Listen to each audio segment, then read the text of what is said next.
What is up, Earthnoids and Spacenoids? I am just a simple new type, and since it is April Fool's, I thought we would go over Char no Nichijo, or Char's daily life. This manga follows a young man who lost his memories. Let's follow along as he tries to remember who he is. This man may or may not be the man known as Char Aznable. This is the first slice of life that I have covered. I will try to cover as many Japanese references and puns as possible, but I may miss some. Anyways, let's get into this. One night, an odd shooting star comes through the sky. It just so happens to be red. A young man wakes up to the sound of an alarm clock. He can't seem to remember anything about his life. For a second, he thinks he has been kidnapped, but he finds a red uniform and puts it on. He finds it a little gaudy and lacking in feet protection. In his pocket is a West Mahjong tile. The West tile is pronounced Sha. It's a pun. He says your back is covered in soot, which is a reference to an old Mahjong manga, an anime named Naki no Ryu. He pulls out a can of tuna and prepares for breakfast. At his window, a cat cries out to him. He gives the cat some of his tuna. After eating, he finds a tiny inflatable pool. He thinks really hard. Sha, tuna, pool. He inflates the pool, fills it with water, and begins bathing the cat. The man dries off the cat, and as the two play together, the man forgets what he recently was thinking about. Oh well, his identity will have to wait. Outside, two political opponents are campaigning. Moichi of the Paper Party sounds like a good option, but Momonari of the Sweet Potato Party wants to get rid of taxes, so there's that. The man is happy everyone gets to have a name. Everyone except for him. He sheds a tear. He wonders what this place is. He puts on the helmet and finds himself looking like a clown. He realizes the cat doesn't have a name either. The thing he can think of is Neko Hiroshi, which is a reference to a Japanese comedian turned Cambodian Olympic runner. He looks out and sees carpenters at work. Carpenters in Japanese is daiku. Daiku. He is close to remembering. He then remembers Daiku no Gensan, which is a Super Famicom game known as Hammer and Harry in the States. He was so close. He decides to call the cat Gensan. The cat attacks the man. It seems the Neko needs to pee. The man pulls out a litter box, and the cat does its thing. It begins digging around in the kitty litter. The onomatopoeia for digging is Zaku. Zaku.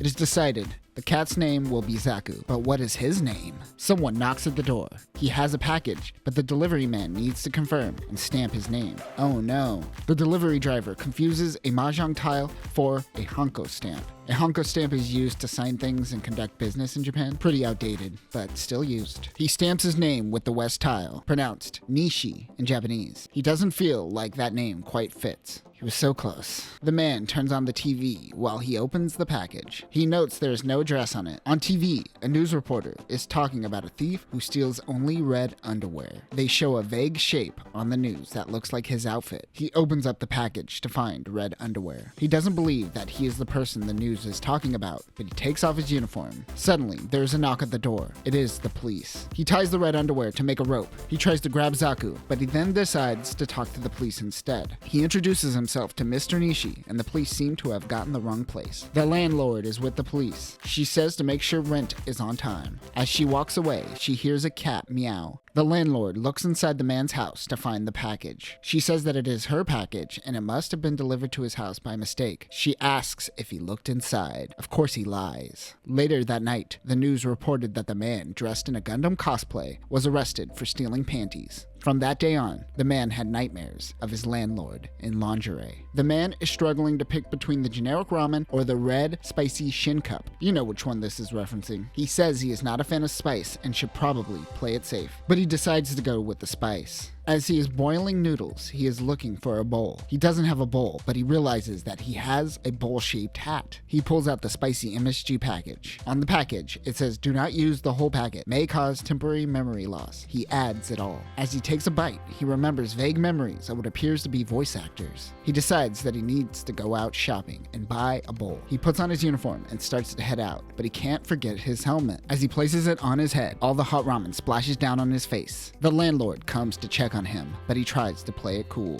The man is ready to head out to do some errands. He says goodbye to Zaku. As he heads out, the landlord asks him to pick up a few ingredients for dinner. He is also wearing those cheap wooden old lady slippers, which is just perfect. He heads out to the market where all the old ladies take pity on the fact that he lost his memories. They all give him free stuff, except for one grumpy old man. He finds shopping to be quite fun. He stops at the river before heading home. Suddenly, a fat cat steals the fish that was for the landlord. The cat hits him, then he gets hit by a baseball, and then he falls into the water, and then some rowers trample over him. Brutal. The fat cat is hanging out with the fish when Zaku comes out of nowhere and fights the fat cat. The man heads home to find the fish waiting for him. He gives the fish to his landlord. After the landlord told him that he stunk, he decides to go to a bathhouse. I love that he has all his toiletries in his helmet. He washes his hair. As he lathers, he shapes his hair like Cassilia's hair, then like Garen's hair, and finally, Garma's hair. He gets a little bit of shampoo in his eyes. He never realized how deadly shampoo could be. He hops in the bath. While trying to relax, a young boy tries to squirt him with water. The man is able to dodge, but it eventually gets him. The man chases the little kid down, corners him, and before dunking him with water, yells, "Blame this on the misfortune of your birth." He lifts up the bucket and accidentally dunks it on the man behind him. It just so happens to be the grumpy grocer at the market. He gets dunked by the grumpy man. The man finds a glass bath in the bathhouse. He wonders if it is Thermae Romae, which is a reference to a manga about Roman bathhouses. But no, he got the reference wrong. It is a reference to Gaucho Club, a variety show with a segment where a man tries to cross a pool while others try to push you in the water.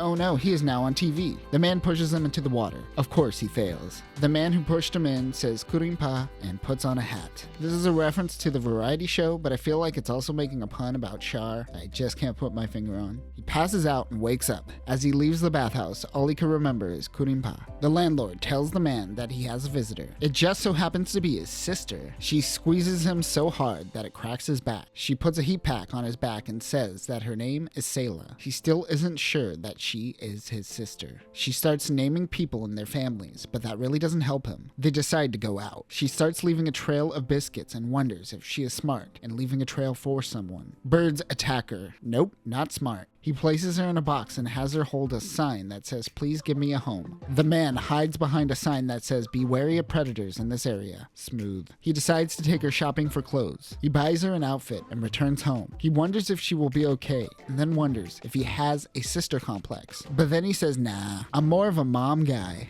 Lala soon was a young woman who may very well have become a mother to me. A mother to me.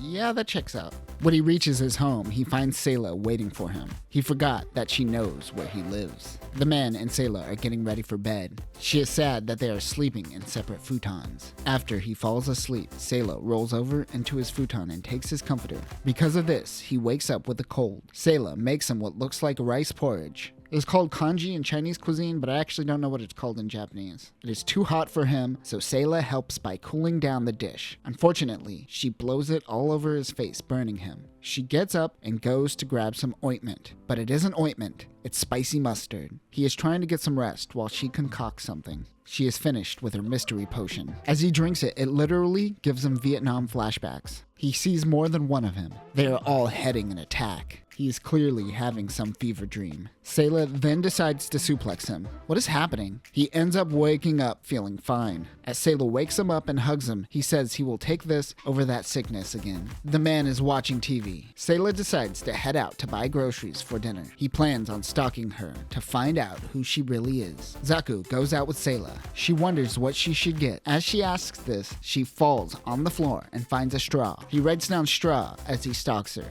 He watches as she grabs a fly and places it on a piece of straw. He recognizes this as Straw Millionaire. Straw Millionaire is a Buddhist folktale where a guy puts a fly on a straw and gives it to a child in exchange for 3 oranges. He then gives a woman an orange who gives him a fine piece of silk, which he then trades a samurai the silk for a sick horse. He heals the horse and a millionaire is impressed and invites him to his home. He there meets his daughter, the woman he traded earlier. He then goes on to marry the daughter and inherits the wealth, thus going from straw to millionaire. He writes down the path of the story. Suddenly, a man wants to trade Sayla. He realizes it has begun, but instead of getting oranges, she trades the straw for a bendy straw. Expectations have been subverted. He scratches out his notes. She passes under a construction site when things begin falling, but nothing seems to hit her as she spaces out while walking. All the man knows is that she isn't millionaire worthy and she might be invincible. hospital. Sayla passes by a house where a sumo wrestler has a bad shoulder. She says she can handle it. He pops his shoulder and he says he feels all new. Okay, so he knows that she isn't a millionaire, she might be invincible, and she is a chiropractor. As the man is being sneaky, a sumo wrestler sees him and thinks he is a new student. He decides to wrestle the man, destroying him in the process. He loses Sayla, so he decides to go home. Sayla just so happens to be cooking dinner. He says that he will figure out Sayla next time. He is so focused on figuring out who she is that he forgets that he doesn't remember his own identity.